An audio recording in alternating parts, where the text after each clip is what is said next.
экономикалык өсүштүн жемишин ар бир жаран сезе тургандай учурга жеткирүү менен келечекте бекем пайдубал түзүү болуш керек. 2021 жылы 2026 жылга чейин Кыргыз Республикасынын өнүктүрүүнүн улуттук программасы жөнүндө жарлыкка кол койгон. Ал программага ылайык мамлекет алдына койгон максаттарды так аткарды. Ал тургай айрым көрсөткүчтөр боюнча пландан ашык иштер. Эле тармак боюнча кыскача маалымат бере кетейин. Kumtorgen өлкөбүздүн мамлекетке алганыбыздан бери көргөн пайдабыз тууралуу дайыма кеңири сөз болуп келе жатат. Kumtorgen быйылкы эле жылы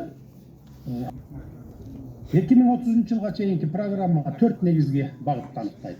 50 мыкты туристтик өлкөлөрдүн катарына кирет. Урматтуу мекендештер, Кыргыз Республикасынын эски коркунучтарына туруштук берүүсүн чыңдайбыз. Урматтуу кыргызстандыктар, тартип мамлекеттин үзгүсү. Биз алдыбызга дымактуу максаттарды койдук. Дүйнө коомчулугу Кыргызстан дегенде тартипти, мыйзамдуулукту, адилеттүүлүктү түшүнүшү кажет.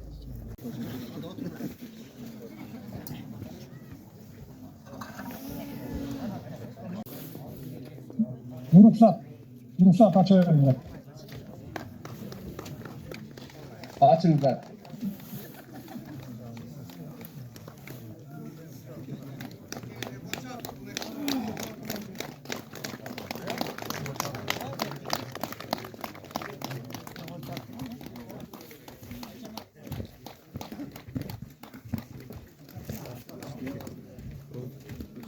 Hurmatlı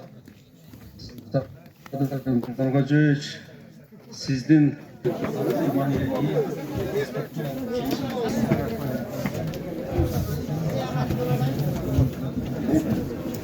Жақсы спортзал болсын, жаштар.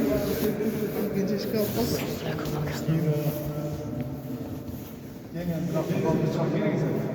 Elingizde bir ömürler жақсы отағыңыздар.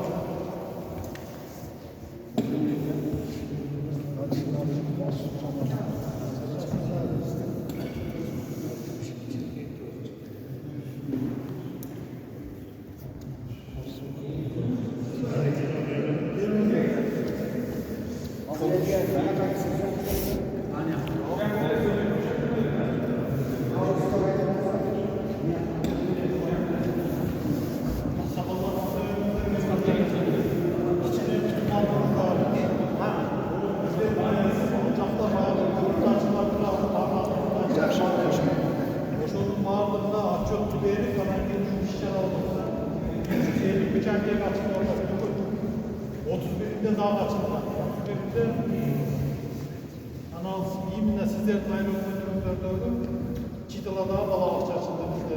5. yılda GES'li girgizlikler, Çakar GES'li işkerde biraz meselesi celaltmalı.